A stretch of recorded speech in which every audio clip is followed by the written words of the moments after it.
రాహుల్ గాంధీ గారు విచ్చేస్తున్నారు. మీరందరూ కూడా చప్పట్లతోటి వారికి స్వాగతం పలకాల్సిందిగా మనవి చేస్తా ఉన్నాము. మన ప్రియతమ నాయకుడు ఈ భావి భారత ప్రధాని, నిరాడంబరుడు, నిస్వార్థమైన కుటుంబం నుండి ఈ దేశ సేవకే అంకితమైన కుటుంబ వారసుడు మన ప్రియతమ నాయకుడు రాహుల్ గాంధీ గారు విచ్చేశారు. వారికి అందరూ కూడా మీరు చప్పట్లతోటి స్వాగతం పలకాల్సిందిగా మనవి చేస్తున్నాము. మన ప్రియతమ నాయకుడు రాహుల్ గాంధీ గారు మన ప్రదేశ్ కాంగ్రెస్ కమిటీ అధ్యక్షుడు గౌరవనీయులు కెప్టెన్ ఉత్తమ్ కుమార్ రెడ్డి గారు, వర్కింగ్ ప్రెసిడెంట్ బట్టి విక్రమార్క గారు, AICC in charge doctor Ramachandra Kuntia గారు, బోసరాజు గారు, సలీం అహ్మద్ గారు, పెద్దలు జానారెడ్డి గారు, షబ్బీర్ అలీ గారు అందరూ కూడా ఈ ప్రాంగణంలోకి రాబోతా ఉన్నారు. మీరు అందరూ కూడా చప్పట్లతోటి స్వాగతం పలకాల్సిందిగా మనవి చేస్తా ఉన్నాము.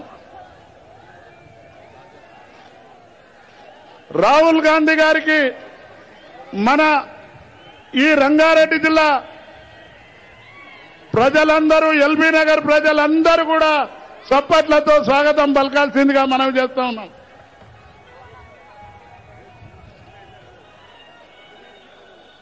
రాహుల్ గాంధీ గారి నాయకత్వం, రాహుల్ గాంధీ గారి నాయకత్వం, కాంగ్రెస్ పార్టీ, కాంగ్రెస్ పార్టీ.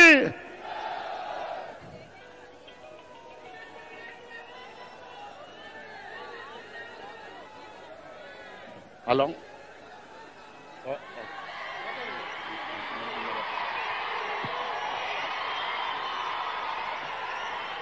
దయచేసి ఒక్క నిమిషంలో సభ ప్రారంభమవుతుంది. మన ముఖ్య నాయకులందరూ కూడా వేదిక మీద వచ్చేసిండ్రు. అందరూ కూడా మీ స్థానాల్లో కూర్చోవాల్సిందిగా కోరుతున్నారు. మన ఎంపీ గారు సర్వే సత్యనారాయణ కూడా వచ్చిండ్రు. అందరూ కూడా మీ స్థానాల్లో కూర్చోండి. మన ప్రియతమ నాయకుడు రాహుల్ గాంధీ గారు ఇప్పుడే మన ప్రాంగణంలోకి విచ్చేశారు. వారికి అందరూ కూడా చప్పట్లతోటి స్వాగతం పలకాల్సిందిగా మనవి చేస్తా ఉన్నాము. పెద్దలు కొప్పుల రాజు గారు, పెద్దలు సర్వే సత్యనారాయణ గారు, జీవన్ రెడ్డి గారు, శశిధర్ రెడ్డి గారు, పొన్నం ప్రభాకర్ గారు, రేవంత్ రెడ్డి గారు, షబ్బీర్ అలీ గారు, జానారెడ్డి గారు, పెద్దలు సబితా ఇంద్రారెడ్డి గారు, పెద్దలు డికే అరుణమ్మ గారు, ఆకుల లలిత గారు, గీతారెడ్డి గారు అందరికీ స్వాగతం, సుస్వాగతం.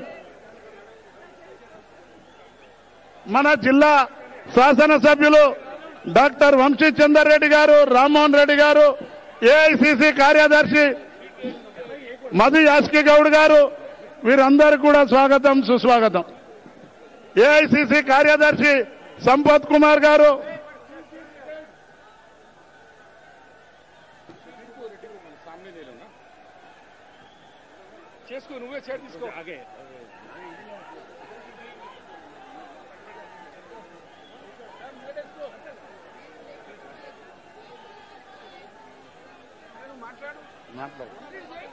వస్తుండే కదా సార్,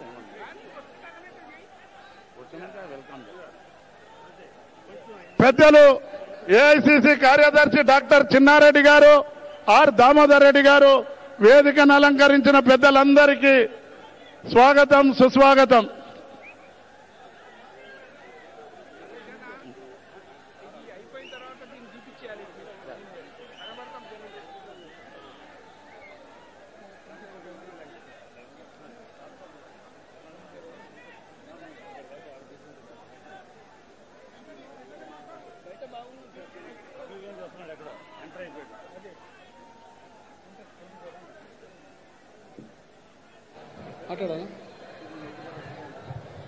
వేదిక మీద ఉన్న కాంగ్రెస్ పార్టీ పెద్దలు,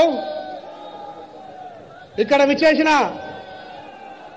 కాంగ్రెస్ పార్టీ కార్యకర్తలందరూ కూడా హృదయపూర్వక నమస్కారాలు తెలుపుకుంటా ఉన్నాను. తెలంగాణ రాష్ట్రం ఆవిర్భవించినాక తెలంగాణ రాష్ట్రంలో మా బతుకులు బాగుపడతాయి, మా జీవితాలు బాగుంటాయి, మేము సుఖంగా సంతోషంగా ఉండగలుగుతామని చెప్పేసి తెలంగాణ యువత, తెలంగాణ విద్యార్థులు ఆ రోజు ఆశించారు. ఆశించిన మేరకు రాష్ట్రం ఏర్పడ్డది. కానీ రాష్ట్రం ఏర్పడ్డాక మేము నిర్లక్ష్యం అయిపోయినాము.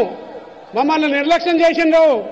మమ్మల్ని పట్టించుకునే నాదుడు లేదని చెప్పేసి యువకులు మరియు విద్యార్థులందరూ కూడా ఆందోళన పడుకుంటూ మా భవిష్యత్తు ఏమిటి తెలంగాణ రాష్ట్రంలో, బంగారు తెలంగాణ అన్నారు. కానీ ఈరోజు మా పరిస్థితి ఏందని చెప్పేసి అంతర్మదనం చెందుతున్న సందర్భంలో మీరేమీ చింతించవలసిన అవసరం లేదు, మీ భవిష్యత్తుకు డోకా లేదు, మేమున్నామని చెప్పేసి భరోసా ఇస్తానికి రాహుల్ గాంధీ గారు ఇక్కడ మీతోటి మీకు చేయూతను అందిస్తానికి రాహుల్ గాంధీ గారు ఇక్కడ రావడం జరిగింది. ఇక్కడ తెలంగాణ రాష్ట్రంలో రాష్ట్రం ఆవిర్భించకుందు నీళ్లు, నియామకాలు, నిధులు నీళ్లు ఎట్టుపోయినాయో ఆ రోజు కాంగ్రెస్ పార్టీ ఆరంభించిన ఇరిగేషన్ ప్రాజెక్టులో ఒక్క ప్రాజెక్టు కూడా తెలంగాణ మదిలోంచి పుట్టిన ఆలోచన కానే కాదు. కాంగ్రెస్ హయాంలో ఆలోచన పుట్టినాయి. కాంగ్రెస్ హయాంలోనే దాదాపు 80% నిధులు ఖర్చు పెట్టిండ్రు. కాంగ్రెస్ హయాంలోనే పూర్తి కావాల్సిన దిశల్లో అధికార మార్పిడి జరిగింది. అలాగే విద్యార్థులకు కూడా ఆ రోజు నోటిఫికేషన్లు ఇస్తా అంటే నోటిఫికేషన్లు ఇచ్చే ప్రక్రియలో తెలంగాణ రాష్ట్రం ఆవిర్భించడానికి నోటిఫికేషన్లు ఇస్తాము.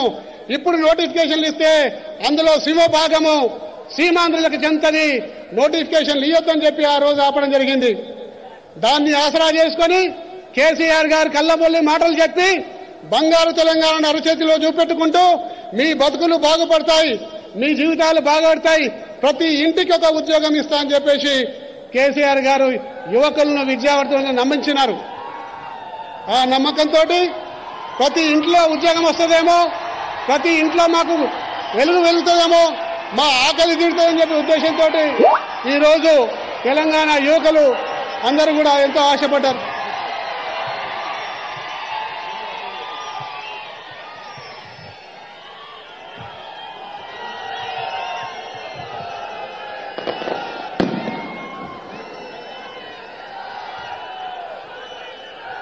తెలంగాణ యువకులందరూ కూడా ఆశపడ్డారు. ప్రతి ఒంటికో ఉద్యోగం పక్కకు పెట్టండి.